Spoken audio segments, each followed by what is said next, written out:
Well.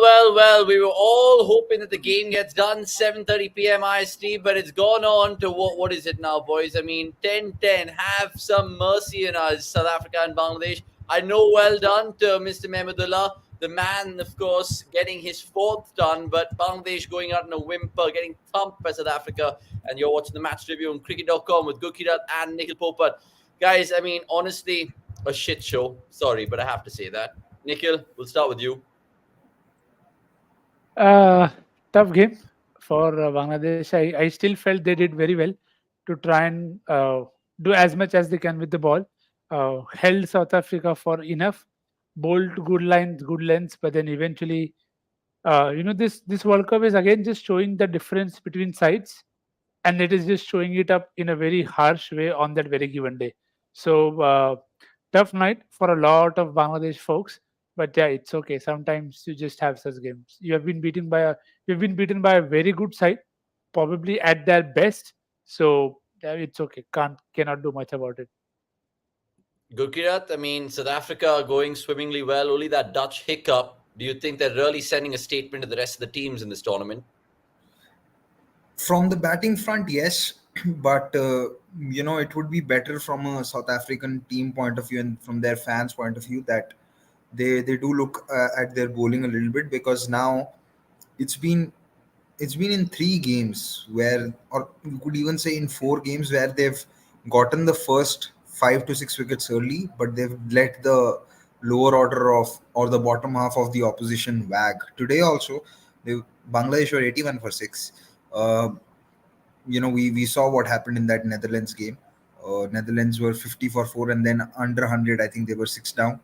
Australia also scored some nearly 100 runs from the last 3 or 4 wickets, and even Sri Lanka did the same. Shanaka got a 50 after averaging 6 or 7 in the entire year versus South Africa. So yes, they have points on the board, but they should be slightly worried about not letting the bottom half of the team scoring those many runs. It may not affect them today, but against better teams where the gulf in quality and depth isn't that much, this could come back to harm them. And on the game, yeah, see, these are the kind of games that make sometimes ODI cricket very difficult to watch. I'm sure if Somesh was on the show today, he would have said that this is why sometimes ODI cricket is just difficult to sustain, because the game was done after Bangladesh were 32 for 3. It just was a drag on. You knew what the eventual result was, but the game was still on. So yeah, and it's also difficult to sum up how Bangladesh have performed. I mean, without a doubt, I feel they've been the most frustrating side in this tournament. Most, because uh, now they can't even use the excuse of we haven't even had exposure, because they've seen teams like Netherlands and Afghanistan do so well.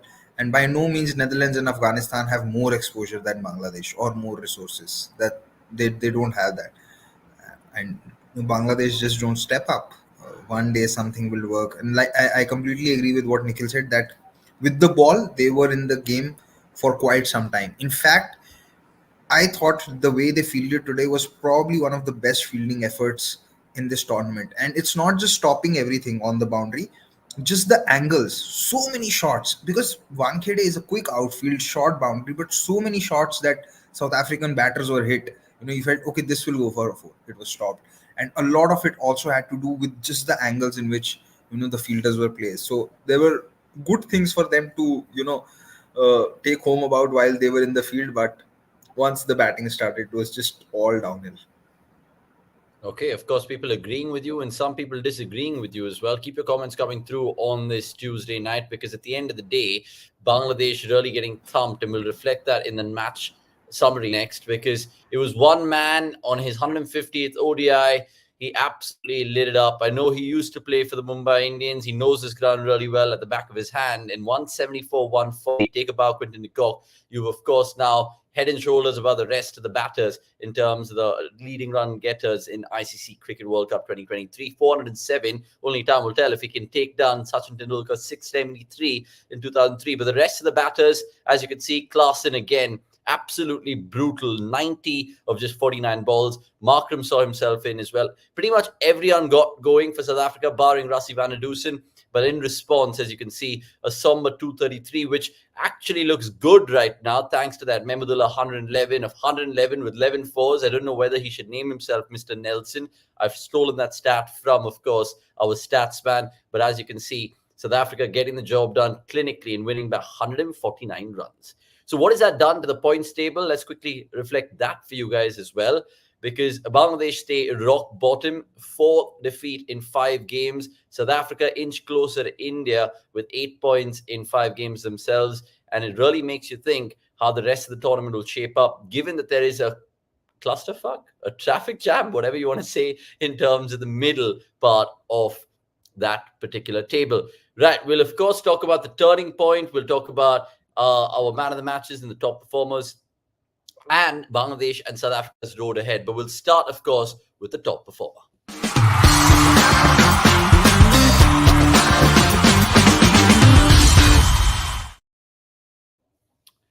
Quinny, Nikhil, I mean, he's just been having some time, back-to-back hundreds to light up the tournament first. Then, obviously, the law of averages caught up with him. But 174 today, I mean, he literally did everything right.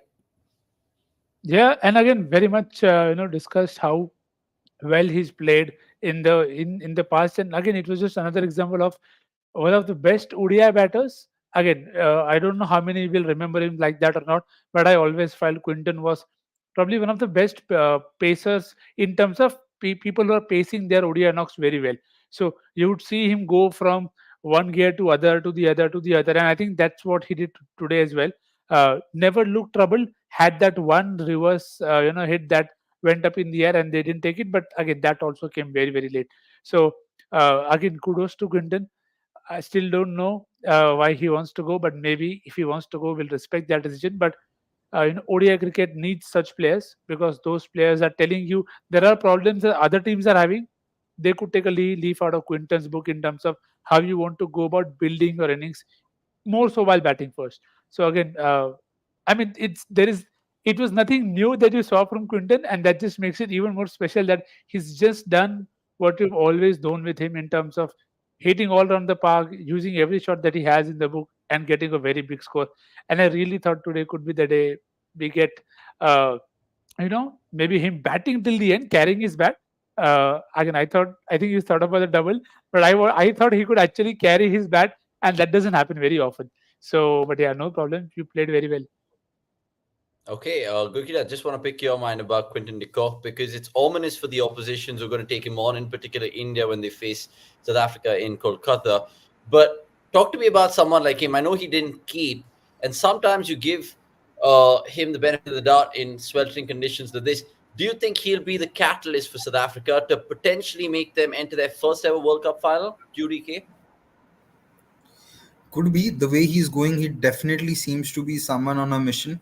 Uh, I mean, he's been really outstanding. He's been explosive, but there's just something different about him this time because you've often felt sometimes after having a good start, he's just had a moment of rush or some moment of madness. But today,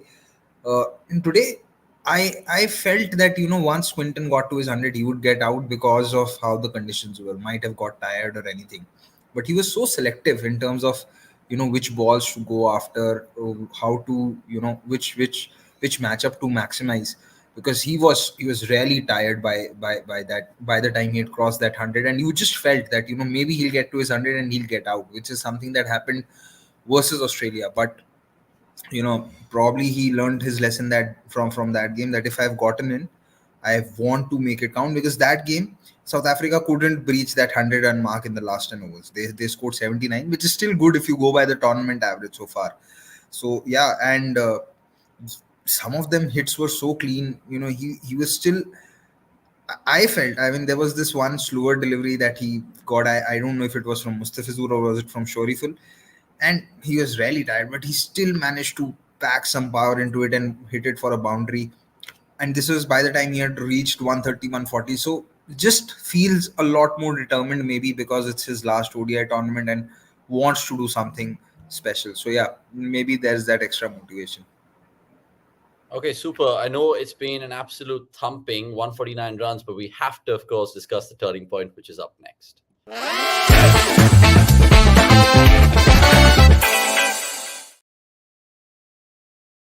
it just the toss, Nikhil Pope? But I mean, once you're kind of up against South Africa, it's surely that, because there was no point in the game. Part in the first couple of overs when Risa Hendricks got dropped, it slipped. That I was thinking, okay, Bangladesh have a sniff here. After that, it was just South Africa plain sailing. Yeah, I think the turning point in this game might just be forced because, as you rightly said, uh, again, expectedly they took 2 wickets, so good on Bangladesh to be able to do that. But I think it was just in the class of Markram and Quinton who were seamless in their partnership, just laid the platform, set it up for Klassen. Miller finished off well, and then in the chase, you knew it will take a miracle, to get close. So yeah, I don't think there was any turning point in this game, and it's okay. Sometimes you don't have one. Yeah, Yeah, I sometimes you I don't have also one. feel that Go on. yeah, that there wasn't a turning point as such, but just one point where I think which was instrumental in just finishing off any hope that Bangladesh had. It was that reverse sweep that Quinton tried, which went up in the air but wasn't caught. At that time, South Africa were around 215 for three. Maybe if that catch was taken, South Africa would have gotten 320, 330. Don't know. It could have still ended up with 380 the way Miller was batting. But just that one, had that happened, maybe they would have been in the game slightly longer. But yeah, no turning point as such. Quinton's and Klassen's innings will take a lot of laurels today, but Markram just Markram was just so good today. I mean, you rarely had to watch each and every ball that he played, and he was so determined to not play anything across the line. Even when he was, playing towards mid wicket, he was playing it with the full face of the bat. There's so much in control, and it just looked that he's also set up for a big one before he got out. But yeah, that partnership was just too good. Yeah, clinical and clean hitting from Aiden Markram. In fact, South Africa mustered 143 in their last 10 overs against England. They went one better today, 144 runs in their last 10 overs. Do you think that was a difference? Because I know people can say in hindsight, if it was below 300, Bangladesh probably would have chased it down better, but I don't see any logic in that. Nikhil, do you agree? I mean, see, it is something that they've set up for. They're going at the best rate that there is in this World Cup in the last 10. And that's how they have been building their innings right through the start of the World Cup. So even if they had kept them down to say 40 less or 50 less, in that 330, even that would not have been possible. My only hope was that they keeping them below 300 so that Afghanistan, so that Bangladesh could afford being slowish at the start. Like how this is why Afghanistan came into the picture. They can take their time, but then the moment they went past that, the par score, it was always going to be difficult. And again, we'll get to the pitch map of how Bangladesh batters have gotten out, and that exactly is the summary of what's been going terribly wrong for them as a batting unit. Yeah, let's of course reflect that because it's a good point you bring upon. And Gurkira, that makes you think, how the hell are Bangladesh being so susceptible to pace anywhere, whether it's short or a good length in the slot or even Yorkers, of course. It's just, I mean, it's cheap in terms of throwing wickets away. How do you kind of depict this stat? See, so one insight that you can take from it, yes, the short ball is a problem. But see, if you look at the dismissal that Raheem had today, now so many times Raheem has managed to just cut that ball above point and find the boundary. So, and if you look at those dismissals in the slot or uh, the length area that we have, the 6 to 8 meter length or from 2 to 6 meters, it is that area is still scattered, right? It's not something that there's a specific plan attached to it. Maybe if we had a right hander and a left hander to depict it, why it would get a little better.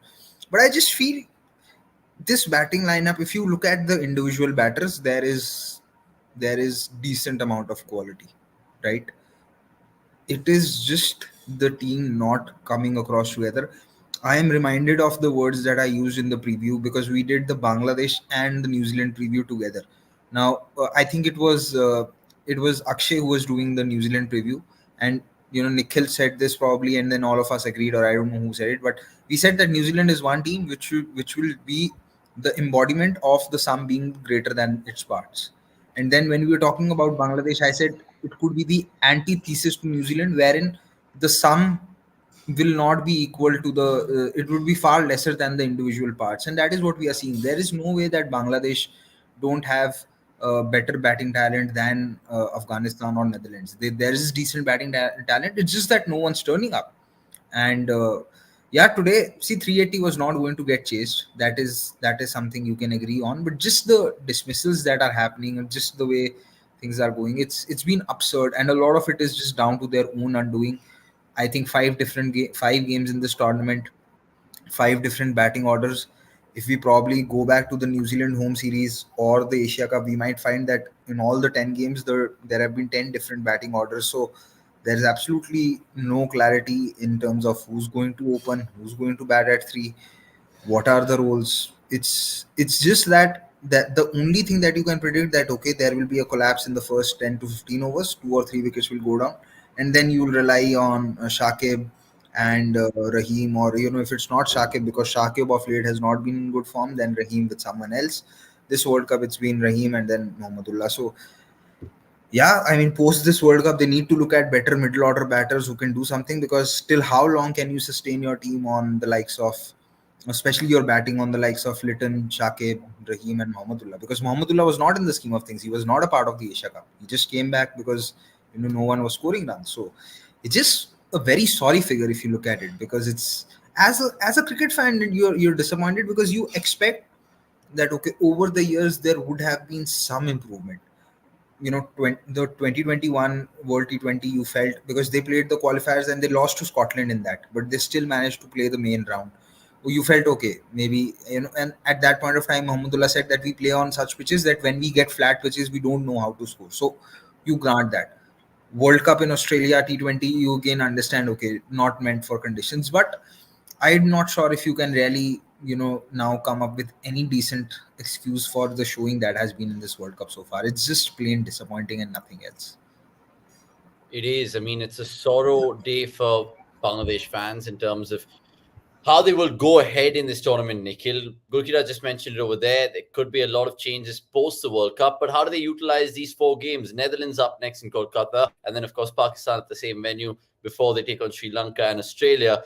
Are they just party poopers right now? Do you look at it like that? But they'll have to really raise their game to even be there in terms of party pooping there, because and again, I feel they still have the bowling arsenal, and the bowling has done decently, but the batting has really been a letdown, and you really cannot look forward to then looking at them, because you see Netherlands, Pakistan, and Kolkata, that should be a deck which is always full of runs. So you will need somebody to score the run. Maybe Litton Das can do that and get that big score. But Sri Lanka, Australia, it will not be easy. Even Pakistan won't be easy for that matter. So, and Netherlands as well. Well, Netherlands have been one of the better and most prepared team in terms of what do they want to do with every player. It may work out, it may not work out, but it won't be easy for in any of those games. So I think the task is cut out.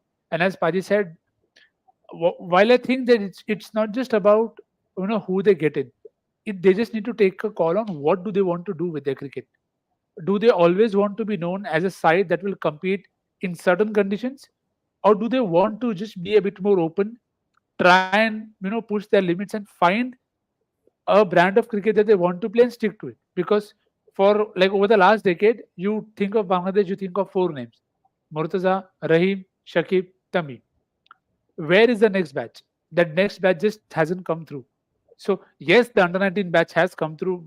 I've hyped a lot in terms of Tawid Rida, Shoriful Islam. They've done well, but somebody has to bridge that gap. There are still guys coming from under 19. So I think that is a call that they'll have to take, and because otherwise it is just the same thing. Because you have an Afghanistan who's playing their third World Cup, and you are already gone to a stage where them beating somebody is not an upset, and you have a side who's been playing since 2 decades now, but still you kind of feel that where are they going with their side? So I think it's a bit unfortunate, but maybe the time has come for a lot more folks to get together and sort that out for Bangladesh. Okay, and people agreeing with you guys in And the see, comments. Go just on, one Gurpreet. more thing. If you look at the bowling numbers of Bangladesh in this World Cup, now there's Mehdi Hassan who played one game and took 4 wickets, so you really can't take his average and everything to compare it with others. But at the end of the day, among Shakib, Mehdi Hassan, Miraz, Hassan Mahmood, Shariful, Taskin, and Mustafizur, again the best average is of Shakib, and that is 34.16. Mustafizur is averaging 120. Taskin, okay, he's injured, so you can. But Shariful is 6. I think when it comes to 47. I think when it comes to Shariful and Mustafizur, there's also been a usage problem. I still don't understand why Mustafizur is taking the new ball. And we have discussed earlier that Shariful could be the better bet. We started discussing this from the first game in Dharamshala itself, which was the Afghanistan Bangladesh game. So see, one, obviously your players are not stepping up or in form, but your usage also is nowhere close to getting the maximum out of those players. Now Nikhil mentioned Tohid Irdoy and Shoiful as those who have come from the under 19 batch, but your usage of those bowlers isn't pretty great, and Shariful was doing well today. He's still Forget done the. Shariful. They bowled Mahmudullah today. You have six proper bowlers. Why is the need to go to Mahmudullah? You are not backing the first six players that are there in your side. You want to bowl less of Shakib. It is still understood that okay, maybe fitness rega, whatever rega. But then the point is you just going there for the sake of matchup that oh, what if Quinton throws a wicket to takes the bait on. But that's you are far too experienced to be able to fall in for those things. See, I understand Pakistan doing it with Iftikhar that okay, you don't have other people, but you have those people.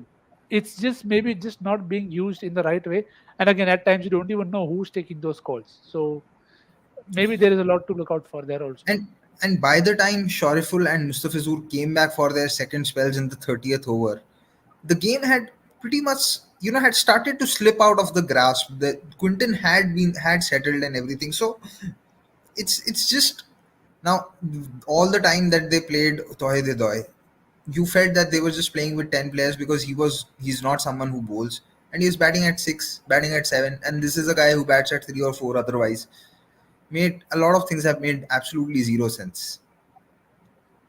Yeah, it's honestly reflecting in the comments as well. Lots of people not holding back. Greg, to Chance, Solakyu, good to see all of you guys. And Pranay, I'll take your question in this a bit and ask Paji about class, and don't worry about that. But speaking of South Africa, look at their fixtures ahead, boys. It was super important to get the job done today. I say that because Pakistan, New Zealand, India, and Afghanistan. Barring Pakistan, you're playing all three informed teams right now. And I say that with the Afghanistan caveat as well. Gurkirat, I'll come to you first. Do you think there will be a little bit of a better examination in Chennai against Pakistan? Because I think one of the earlier comments said that they've got batting paradises, but now it's the real test for that gung ho batting lineup, right? See, so far, barring that one game in Chennai, which was between India and Australia, you really can't say that the pitch has been difficult for batting, or you felt that you cannot score runs. Uh, we've had 3 games where a decent amount of runs were scored. So, and even okay, let's just say it's a turner or it's a slow pitch. Uh, if if the if the if the South African batting is going to find it difficult, there is no way that Pakistan batters are going to find it easy. And South Africa have a better spin attack. South Africa can bring in Shamsi for that game. They could have Makram bowl, and Makram can actually, like how Nabi bowled in that game in the game yesterday, where his first spell had only gone for 11 runs and he finished with 1 for 31 in 10 overs. Makram could again bowl a 7 or 8 over spell against Pakistan and do the job. So I don't think that's going to make a lot of difference right now uh, because it's Pakistan's pace bowling is not working, their spin bowling is not working at this point of time. The go-to person in that attack is Hassan Ali. It's not even Shaheen, because Shaheen has the tendency to leak runs. So barring an outwardly or otherworldly performance from Pakistan, I don't see how South Africa, lose points. Maybe if they have to chase and the pitch becomes difficult, maybe there's a chance, but you'd still have to back South Africa as the favorites going into that game. Solak, you asked Nikhil, what if South Africa lose all the next three matches? The chances are there, but it's again hoping that they lose more than them actually losing, right? Yeah, I mean they'll have to forget a lot of good things that they have done. But see, if you want to be a critic, and okay, let's try and be one for some time, that okay, they haven't used the sixth bowler so far. They had their batting has been doing the job well for them, but all of it has been batting first without the pressure of chasing. The one game they chased, they lost. Okay, okay, that's also a place to look out for. And as you said, against better sides, they will target. We've already seen the lower order fight back very well against South Africa. So that is the place that you expect, them to be tested. But who are they playing there? Pakistan in Chennai. Are Pakistan at their best shape at this point of time? You don't think so? They are going to play Afghanistan. You think they should have enough firepower to take care of that battle in terms of keeping them quiet, if not allowing them to, get away with the game. So that's two games already sorted. So I don't think then that they'll end up having a horrible time. Yeah, India South Africa could possibly just be the game of the tournament at Kolkata. So hopefully that's a very good day. So that just leaves them with one game. So then that's New Zealand at Pune. And again, if that's a good day, I hope both India and South Africa get some time to bat first, and like India to bat first and South Africa to chase, so that they are also not going into the knockouts thinking that okay, we have only done one thing and we've done that very very well. But just again, it's not a place to experiment, but it might not be the worst thing to do as well. I want to, of course, ask Gurkirat about Heinrich Klaasen right now, because at the end of the day, this guy's absolutely tearing it up, not just in this competition, but in ODIs for a while. His tournament stats so far read 288 runs in just 191 balls at a strike rate of 150 plus. Is this guy defining devastation or what, Gurkirat? And how the hell do you plan for someone like him? Because we spoke about it in the preview as well. He's equally good against pace and spin. India, New Zealand, Pakistan, and Afghanistan, well, they need to have some solid plans to get this man out. I felt to some extent Bangladesh bowled well to Klassen in phases, because the idea for Bangladesh was pretty clear, that they don't want to bowl in his arc. So they were bowling probably, short of good length and away from his body. And because he doesn't use his feet a lot, you felt that he could only just put bat to ball on those deliveries and get a single. And I that plan was working well whenever Bangladesh got that line and length right. So see, if some in limited overs, if you know a batter is in such a touch that it's difficult to get him out, the best way to then is to try and restrict his boundaries. And Bangladesh did that to a certain extent, I felt, in the first 30-35 deliveries. It's just in the last, and those full tosses started to land, those length balls came into the picture. And when that came in, he just you know just absolutely hit them and clobbered them to various parts. But I thought Bangladesh, to start off with, bowled decently to him. And there was this just one shot which I've spoken many times with respect to Klassen, is that I think it was Nasoom Ahmed or was it Shakib, I don't know. It was not really a short delivery. It was just short of good length, and he just uses his reach, just goes back, because he knows, a lot of batters on those lengths will not be able to pull those deliveries into the stands. But his reach just allows him to go back and still manage enough power to hit it for. So on the shorter side, it's very difficult to err with him. I think the only way you can try and err is probably, the fifth stump line, wherein you are neither too full and neither too short. You'll just have to be on that good length of 4 or 5 meter length spot, which Bangladesh were doing, especially whenever Mustafizur or Shariful were bowling from over the wicket to him. I was just trying to figure out how the hell do you get someone like Klaasen out. I know Rajata got him out, and of course Hazelwood, and not forget Logan Van Beek in that game. But you can only draw so much from a man who's an absolute sensational touch right now. Really appreciate this comments coming through. Of course, all you guys watching, please like this particular video. And if you guys think ODI is a redundant format, honest to God, let us know as well in the comments. I just want to throw this data creative out, because you look at this, boys, and what a way to sum up this particular review. Most 200 plus run margin wins for a team in ODIs this year. And it is a somber tale. I say that because it's not doing the format any good. We're seeing more one-sided games. India have 3 under their belt. You look at how they got the job done against Sri Lanka, West Indies, and Pakistan over there. South Africa doing it today, and of course against England early on in the tournament. Just to finish up, boys, I mean, how do we kind of avoid these one-sided affairs? I know it's a daft question, but it has to be a little bit more nip and tuck. Can the ICC ensure anything, new rules to resuscitate the format? I know I sound like a broken tape recorder, but Nikhil, any two pence you lend? Yeah, I don't think you can suddenly change the conditions or competition level or the skill set of the teams. And this happens across formats. We are just, I'll be very honest, we are just spoiled by watching a lot of T20s. Okay, we just feel that there should be a lot of close game. It doesn't happen. ODIs rarely give you. Uh, Actually, look at it this way: teams are getting so better at terms of acing conditions that the other side is not even getting a chance. So you, Yeah, while you can look at it in the way that you are not getting competitive games, but that's the gulf between the two sides. And what can the other side do if that happens? But it doesn't.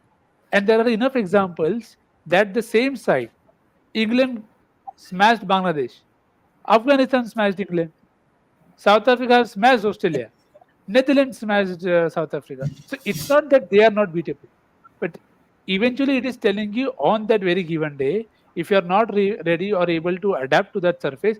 Afghanistan, what they did against Pakistan yesterday, it was a slow turner, but it wasn't a wicket like Kotla where you would feel that okay, array, this was right up Afghanistan side. They adapted better. And that is why ODIs is showing you. If you do away with ODIs, you will not see this. You will not see better teams getting. It's not about exposed, but on that very given day, you just can't think that your T20 skills or other skills will save you. And that's what's the fun with ODIs, that you see a lot of phases in play which you don't see in there isn't enough time in T20s, and test matches at times you feel are too long. So I think we're just wanting it for the sake of it. And while it may always seem great for the broadcaster and all of us involved, here we get a close game, but it's unlikely. Even in majority of the T20 tournaments that we follow, after a point of time, we also know what's going to happen. But because it gets over early, we don't probably feel the pain that, array, they're 8 wicket down, one guy is batting for a century, let him complete a century, then he will hit out and then they will get up. That's okay. It's just that test of times. And what they can do better, we've already talked about this in the past. Play tri series, have more teams involved, play on neutral venues, take the game to places where it hasn't gone, but in the right way with the right teams. Make rivalries, not just stick to the existing ones. There is a lot more that can be done, but again, I just feel ODI still offer you a lot. But again, it is to the people who have power for. They will only take the call. We are just going to sit and comment on it. Yeah, on this bit, I actually want to. I'm actually reminded of a series. I think it happened in 2005 or 2006. I'm not sure of the year, but it was Asia 11 versus Africa 11. That series was very Where good. where has it gone? All of Yeah. us have done this, at every point of time in our cricket covering growing career, that we've made teams. Okay, what if India play and Asia 11 play and Oceania 11? Why not do that? But the And problem is there are a lot of T20 leagues now. if So, I'm which not is why wrong, that window is the problem for people. those were official ODIs with. Yeah. I think I'm not sure. I think Dale Steyn made his ODI debut in probably one of those games. His ODI debut. Yeah. It may not be Dale Steyn, may have been some other cricketer. I Yeah. think it's still Dale Steyn, but one of the cricketers made his ODI debut for Africa 11 and not for his country 11. Okay, Yeah. guys, you know what? I'll tell you what, we'll end this particular review because look, at the end of the day, ODIs are here to stay for some. For some, of course, it becomes a monotonous watch, especially drab games like this. But look, South Africa haven't ensured any slip ups. They've got the points, and let's see how that moves on. Apologies, Shauna, coach. I know you want me to pick Nix's mind, but okay, fine. Nix, just answer this because I can't leave fans out. We love them. Really quickly because we're way over time. Uh, let's wait. I mean, what they should do in Eden, given the chance they chase well and asset defense well. See, whatever happens, take a call based on the conditions there. Uh, as of now, we have no clue what the surface are going to be. If it is slow, if it is spinning, or if it's a flat deck, trust the team to be able to do whatever they do well. Itna tension mat lo. Paji wanted to say something. I just went back and checked. It's Dale Steyn. It was in 2005. So Dale Steyn made his Badhiya. ODI debut for Africa 11 and not the South African team. Wow, बताओ. that's a little bit of a stat nugget if you ever wanted on a Tuesday night. Really, really appreciate it. The cricket's done and dusted, and now the Champions League football starts in just a bit. Chance says, Avni, forget about the cricket. I will, because Yeah, United against I opener will be you know, watching. I just think this is a part of Chance daily schedule that at least on one of 100%. our videos he has to come and give shit to one of the people who's there. I'm not saying this 100%. as as wanting to get back. I'm just saying it's just good banter. It's something that we enjoy as long as it's within the line. And let's be honest, who doesn't like to take Avnish cases? I mean, yeah, I knew you'd slip one in over there like a cheeky sword. Well done, Gurkirat and Nikhil Popper. Brilliant review of this particular South Africa-Bangladesh game. Remember, we'll be doing a sensational preview of the Australia-Netherlands game, match 24, that is, which of course comes at 1:25 p.m. on the cricket.com platform tomorrow on YouTube. So join us then. And apologies if I haven't taken any questions, but we really, really appreciate all you guys getting chatty as ever. That's all we have in this one. Follow Gurkirat and Nikhil on their Twitter. And of course, you can follow me on Hegde Everyday on Instagram if you guys really care, because we're doing so much of content. You don't want to miss it. Cricket.com is a one-stop destination for all things cricket this World Cup. Thanks for watching. Goodbye and good night.